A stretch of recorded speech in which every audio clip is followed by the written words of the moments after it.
Espera un segundito, espera. Sí, ok.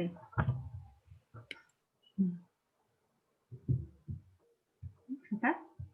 Bueno, buen día para todos. Vamos a compartir hoy un estudio, vamos a revisar respecto a las historias del protestantismo en Estados Unidos. Nos vamos a centrar en Estados Unidos y cómo se relaciona la iglesia en forma general, en términos generales, protestante, con la identidad de los norteamericanos y qué papel juega la Constitución ahí. Estoy muy contenta que hemos estudiado e incursionado en este tema, porque realmente era como una pieza, es una pieza importante. Bueno, sabemos que conocemos de la gran controversia, de la que nos relata la Biblia, estamos en medio de la controversia, y si vemos que el tiempo de fin comenzó en 1798. Y sabemos que los protagonistas que están mencionados en Apocalipsis, en esta gran controversia en el último tiempo, bueno, en el último tiempo y siempre ha sido el pueblo de Dios al que Él le depositó una verdad y que tenía que ser luz del mundo. También vemos al papado, que es como la falsificación del pueblo de Dios, y vemos, la Biblia lo habla como el falso profeta, vemos que es el protestantismo, así que estos son los protagonistas, y lo que podemos ver es que en estos protagonistas, en las historias de ellos, desde 1798, hay estructuras similares. Cada una tiene 3 episodios bien marcados. La historia en general desde 1798 está muy cargada de muchas otras historias, que son las últimas luchas de este gran conflicto. Y antes nos costaba ver o no veíamos todo esto con lentes proféticos. Ahora podemos ver que la guerra civil en Estados Unidos, las guerras mundiales, la caída de la URSS, todo esto están cargados de implicancias para el pueblo de Dios. Y Dios dirige los hilos de todas las huellas, de toda la historia, ¿no?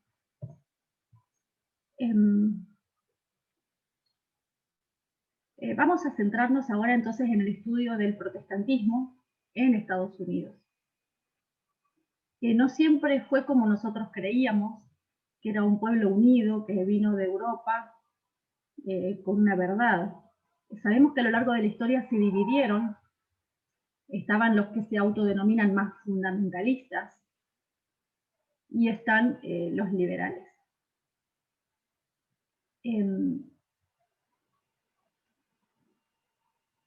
Algunos catalogan mala la ONU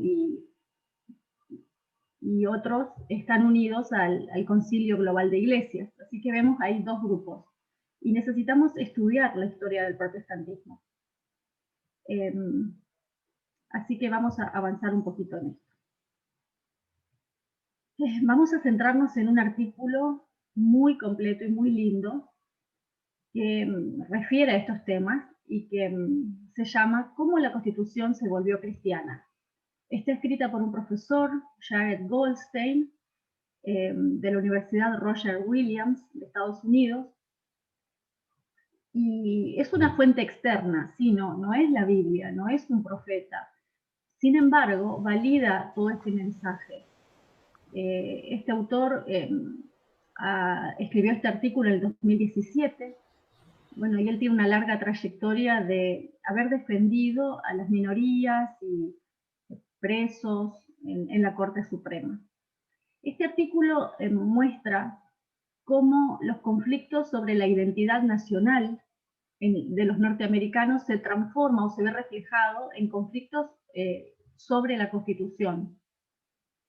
En un debate largo respecto a entender a los Estados Unidos como una nación cristiana. Bueno, el autor también resalta 3 episodios, 3 movimientos. Si tomamos Él no habla, por supuesto, del tiempo del fin, pero él está hablando desde la formación de Estados Unidos y distingue tres movimientos a lo largo de 150 años, que están dedicados a hacer que los Estados Unidos sean una nación cristiana. Sin embargo, él dice que la relación entre el nacionalismo cristiano y la Constitución ha sufrido un cambio dramático, porque si los cristianos del siglo XIX decían que la Constitución era un documento sin Dios y luchaban para que haya algo en la Constitución que mencione o que reconozca a Dios. Y sin embargo, en el tercer movimiento, vemos que ellos ensalzan la Constitución como que es la expresión de la identidad cristiana de la nación. Así que, ¿cómo pasó esto? El leitmotiv de estos protestantes es que ellos se movilizaron creyendo que la devoción cristiana era realmente parte de la esencia norteamericana. Bueno, vamos a hablar un poquito del primer movimiento. Vamos a hacer un pantallazo de los tres y después nos vamos a centrar en cada uno. Creo que hoy no nos va a dar el tiempo para los tres, así que vamos a centrarnos en el primero, que es el más largo, tal vez el más importante. Bueno, el movimiento comenzó en la Guerra Civil. Se formó la Asociación Nacional de Reforma en 1863 y duró hasta fin del siglo XIX. Había muchos evangélicos que rechazaban la Constitución, porque era un documento sin devoción religiosa. Y casi todos, tanto los del sur como los del norte, todos los evangélicos de ese momento, estaban convencidos que la guerra civil era un castigo de Dios, por un pecado nacional. Y ellos percibían como una amenaza a los grupos minoritarios, a los que ellos creían que no eran cristianos del todo. El episodio número 2, avanzando en esta historia, se da más o menos en la mitad del siglo XX, 1950, más cerquita de nosotros, ¿verdad? Los nacionalistas religiosos de los años 1950 entendieron la devoción religiosa como un aspecto central de la identidad de Estados Unidos, pero fueron más ecuménicos porque también incluían a los judíos y toda esta herencia judeo-cristiana en lugar de solamente los protestantes. Ya estaba el comunismo en Europa, al que ellos querían contrarrestar sí o sí. Así que ellos buscaron la manera también de lograr un reconocimiento oficial de la identidad religiosa de la nación. Y tuvieron cierto éxito. Ellos lograron conseguir añadir al juramento de lealtad en Estados Unidos el término under God, bajo Dios. Y también lograron que haya un lema nacional que es en Dios confiamos. Pero fracasó en cuanto a proteger la identidad religiosa de la nación a través de una enmienda constitucional sobre la oración, por ejemplo, en las escuelas públicas. No tuvo éxito, pero es un movimiento. Y si venimos más acá, el autor destaca que desde 1979 comenzó un movimiento de la derecha, la nueva derecha cristiana. Nosotros como grupo ya hemos estudiado este movimiento de derecha cristiana que empezó con la mayoría moral de Jerry Falwell. El autor también destaca a otro teleevangelista muy conocido que se llama Pat Robertson, que él fundó el movimiento de la coalición cristiana. Y este grupo surgió para combatir toda esta percepción que había de declive en los valores cristianos de la nación. Porque ¿cómo puede ser? La nación aceptó el derecho al aborto, los derechos de la mujer avanzaron, se les dio incluso derechos a los homosexuales, todo esto de la música rock, la pornografía, ellos lo veían como una amenaza total. Así que la nueva derecha cristiana luchaba por instaurarse, y si bien ellos no se consideraban un movimiento constitucional, porque ellos no demandan un cambio en la Constitución, ellos sí tenían una filosofía constitucional bien desarrollada, porque en contraste con el primer movimiento, ellos insisten en que la Constitución encarna todos los valores cristianos y solo puede entenderse como una carta para una nación cristiana. Y ellos infieren, la Constitución es cristiana, porque el pueblo estadounidense es cristiano, así que queda avalado. Bueno, en los 3 episodios hay un patrón similar, y nosotros hemos visto patrones en muchas estructuras, y nos gusta eso, y lo reconocemos. Vemos que ve que hay un patrón de 3 pasos. Primero, el grupo mayoritario, la comunidad religiosa, que se considera prototipo americano, creen que los grupos marginales o minoritarios están amenazando su estatus y su poder. Entonces, como consecuencia, ellos manifiestan esa identidad religiosa como es un rasgo nacional, y entonces estas amenazas percibidas eran un ataque no solamente hacia ellos, era un ataque hacia la nación.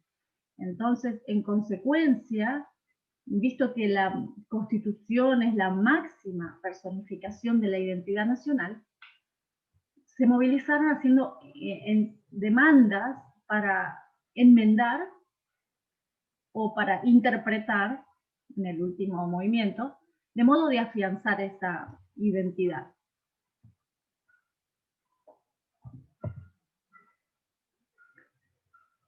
Bueno, identidad nacional. Hay un entendimiento convencional de los norteamericanos. Por ejemplo, ser americano, ¿qué es? ¿Significa creer un credo? ¿Es creer un conjunto de valores universales como la igualdad, la justicia, la democracia, que están consagrados en la Declaración de Independencia y en la Constitución? Eso es lo que muchos responderían. ¿Qué es ser americano? La Constitución dice que en este pueblo hay justicia, hay igualdad. Esta es una convicción que se repite muchísimo a lo largo de la historia en los libros de texto de las escuelas, en las películas de Hollywood, en los discursos presidenciales. Pero sin embargo esto es un mito, esto es falso, porque no se encuentra en la Constitución. Y bueno, muchos también han concebido la identidad estadounidense en términos, en términos cívicos republicanos, ¿no? Basados en los valores constitucionales. Otros creen que ser estadounidense es ser blanco, cristiano, haber nacido ahí, ser de origen anglosajón. Esa es la identidad como ellos la perciben. Bueno, entonces, atacar al cristianismo es sinónimo de atacar a la nación, porque ser norteamericano es sinónimo de ser protestante. Así que solamente esta identidad cristiana que había que salvar ante los ataques podía protegerse o podía ser salvada si tan solo la Constitución pudiera ser hecha cristiana. Ahí el primer movimiento que nos vamos a centrar hoy.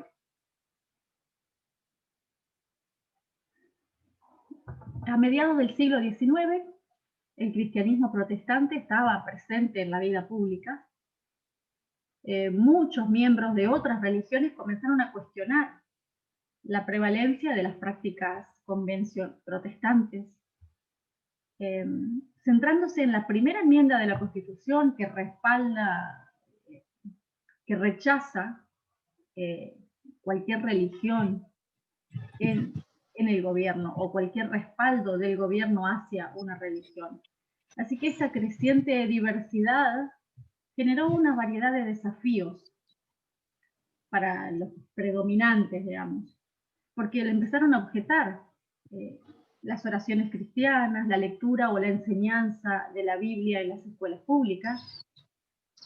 Objetaron, había leyes estatales para observar el Shabbat.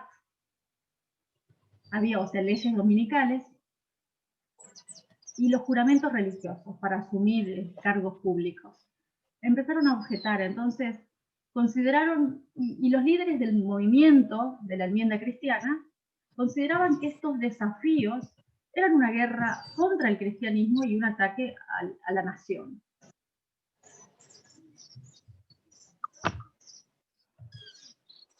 Vamos a seguir. Bueno, entonces empezando con el patrón, estos grupos desarrollan hostilidad hacia las minorías, ¿no? Hay estudios, hay un estudio hecho sobre, es empírico, pero habla de la teoría de la amenaza de grupo, y dice que los grupos dominantes desarrollan hostilidad hacia los grupos subordinados y se sienten amenazados cuando aumenta el número de ellos o el poder de ellos. Y se ha demostrado, por ejemplo, que el racismo de los blancos aumenta cuando se percibe aumento de la población afroamericana o el poder que ellos tengan en la sociedad.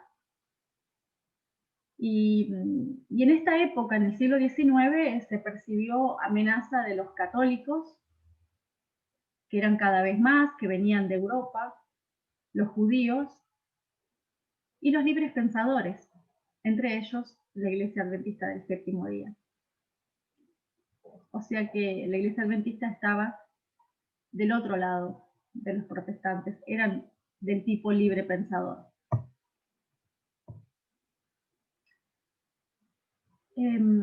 Vamos a hablar del origen del protestantismo en Estados Unidos, que ya hemos hablado en otro momento, pero ahora nos centramos en cómo lo ve el autor de este artículo. Él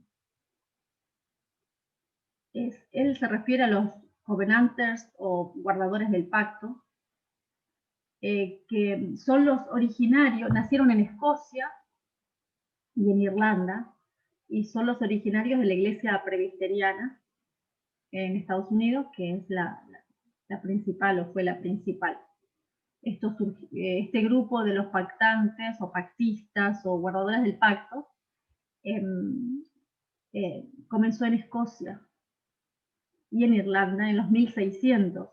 Elena G. de White nos dice en El conflicto de los siglos que en Escocia la oscuridad era la más espesa que en otros países. Y este grupo está liderado por Juan Knox, un reformador que se había apartado de las tradiciones y los misticismos de la Iglesia Católica para nutrirse de las verdades de la palabra de Dios. Y entonces él abandonó la comunión con Roma y se unió a los perseguidos reformadores. Elena G. de White lo menciona en el capítulo 15 del conflicto de los siglos. Él fue llevado ante la reina de Escocia, era de la, ¿cómo se dice? Era de los reyes estuardos, y ante la reina de Escocia, dice Elena de White, que ante ella muchos flaquearon, pero Juan Knox testificó firme y denodadamente por la verdad. Nadie podía intimidarlo ni halagarlo. La reina lo culpó de herejía porque había enseñado al pueblo una religión que estaba prohibida por el Estado y transgredía el mandamiento de Dios que ordena obedecer a sus gobernantes. Bueno, este grupo tenía dos documentos fundacionales: el Pacto Nacional Escocés de 1738, que apoyaba a los presbiterianos en contra del poder de los reyes estuardos. Y también tenían un pacto, Liga y Pacto Solemne de 1643. Ahora, lo que ellos consideraban es que estos pactos eran eternos porque eran celebrados con Dios y vinculaban incluso a las generaciones futuras. Una presentación en blanco. En el capítulo 15, Elena de White dice, y yo tomé una partecita de esa cita que es un poquito más larga, pero la pueden ver en 257.2, dice que el protestantismo como religión nacional hizo menguar un poco la persecución en Inglaterra, en Escocia, pero no la hizo cesar. La supremacía del Papa fue rechazada, pero en su lugar se puso al monarca como cabeza de la Iglesia. Entonces, el gran principio de libertad religiosa no era aún entendido por estos reformadores. Sabemos que la luz es progresiva y el pueblo de Dios pasó de una oscuridad del mundo, pasó de una oscuridad, fue recibiendo luz, y estos reformadores fueron ganando entendimiento. Entonces ya el Papa ya no era el supremo, pero sí el monarca. Entonces se luchó contra ese principio de libertad religiosa, pero fue de a poco, como decimos. Entonces en esto ellos, estos guardadores del pacto, tenían una doctrina sobre la Iglesia y el Estado, que era la doctrina de los dos reinos. Entonces ellos consideraban que la Iglesia era una identidad independiente, sujeta a Cristo, que estaba separada del Estado. Entonces con ellos creían que estaban separando Iglesia y Estado, lo que era un avance y una idea nueva. Sin embargo, la Iglesia estaba coordinada con el Estado, tenían que trabajar coordinadamente. Entonces, cada uno en su esfera, pero la Iglesia, por supuesto, porque estaban sometidos y tenían que obedecer a los mandatos divinos, la Iglesia era la que tenía la comunicación y la última palabra, porque era la que estaba en relación vertical con Cristo Jesús. Entonces estaban por separado, pero siempre la Iglesia estaba por encima.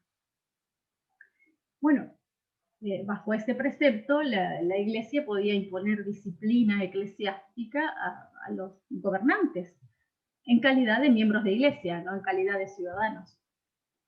Y manifestaban que el Estado tenía el deber de apoyar a la Iglesia y suprimir todas las opiniones religiosas diferentes, heréticas, que se desviaran de la norma divina. En Estados Unidos, los guardadores del pacto son los que después se transformaron en la Iglesia Presbiteriana Reformada, que surgió en 1790. Y los guardadores del pacto, si bien no tenían toda la luz, fueron uno de los primeros en oponerse a la esclavitud, porque ellos decían que eso iba en contra de los principios de la regla de oro. Así que ellos decían que esas disposiciones de la Constitución sobre la esclavitud eran un mal pasajero, indeseable. Así que ellos eran abolicionistas. Bueno, ellos estaban de acuerdo con algo. Ellos decían que la Constitución es secular y es neutral, y había que cambiar eso en Estados Unidos, en el movimiento de Estados Unidos, ¿no?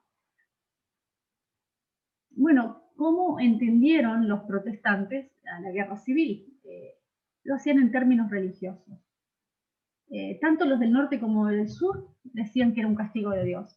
Los del norte decían que era un castigo por el pecado de la esclavitud, y sin embargo los del sur decían que la guerra civil era un pecado, la ausencia de Dios en la Constitución.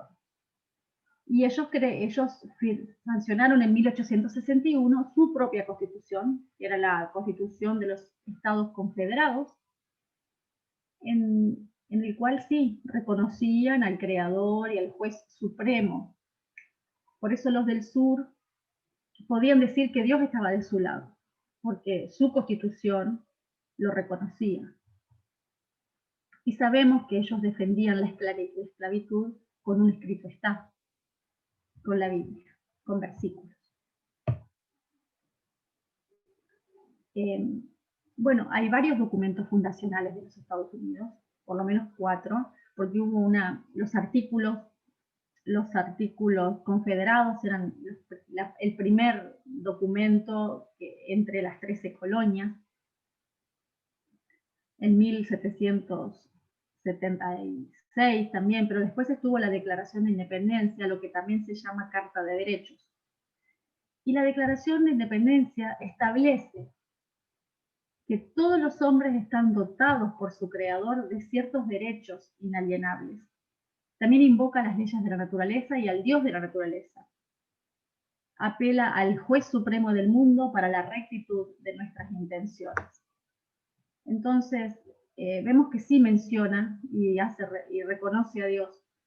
Sin embargo, esto y la constitución de los artículos confederados fue ratificada luego, en 1788, y fue ratificada varias veces. Pero entonces, ya con la letra definida, vemos que no se menciona a Dios, porque incluso la primera enmienda de la Constitución, la Constitución originalmente tiene 12 enmiendas, y en 1791 se firman otras 15, si no me equivoco, porque se dieron cuenta que faltaban asuntos a regular. La primera enmienda de la Constitución protege los derechos de la libertad de religión y a la libertad de expresión sin la interferencia del gobierno. O sea que esta cláusula del libre ejercicio en realidad prohíbe que el gobierno intervenga en la práctica religiosa de las personas. Así que si bien la Constitución menciona la religión, lo hace para protegerla de la injerencia del Estado. Bueno, los protestantes decían, hay muchos protestantes rechazaron esta ratificación de la Constitución porque no le daba un estatus especial al cristianismo. Y estos eran lo de la Iglesia Presbiteriana Reformada, que surgió en 1790 a raíz justamente de esta ratificación de la Constitución con la que ellos no estaban de acuerdo.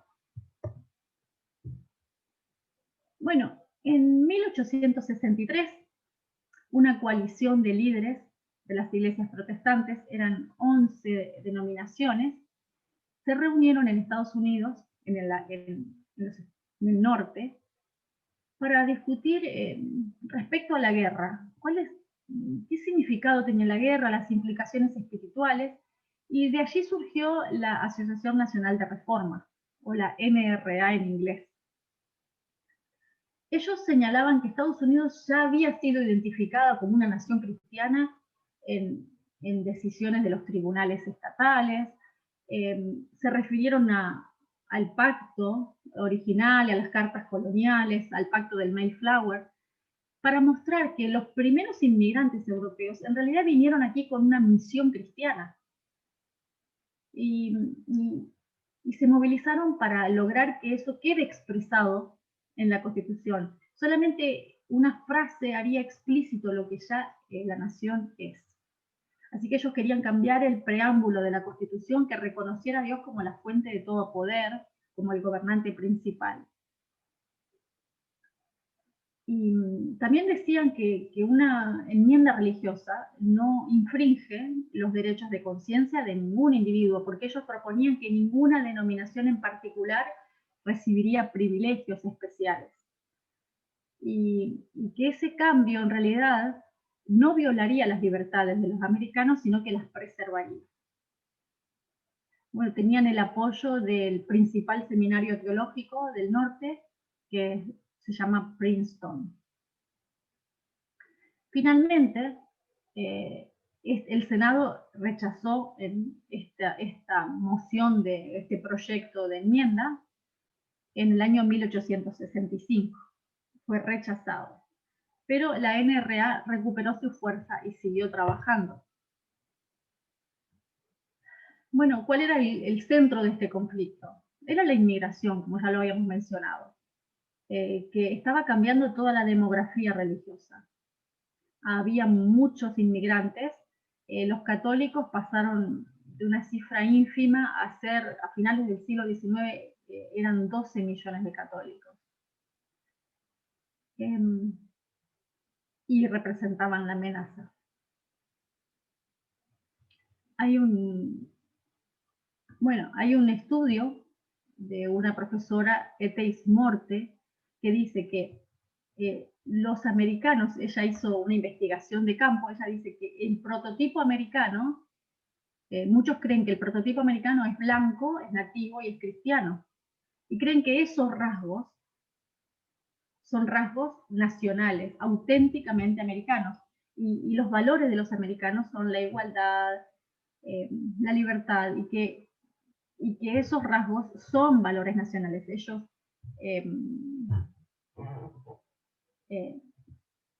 hablan de este prototipo y de estos valores y lo ligan con los valores nacionales.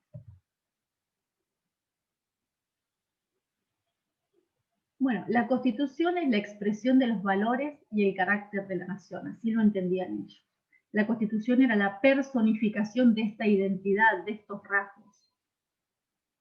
Y bueno, y una Constitución sin Dios es inconsistente con la naturaleza cristiana del pueblo.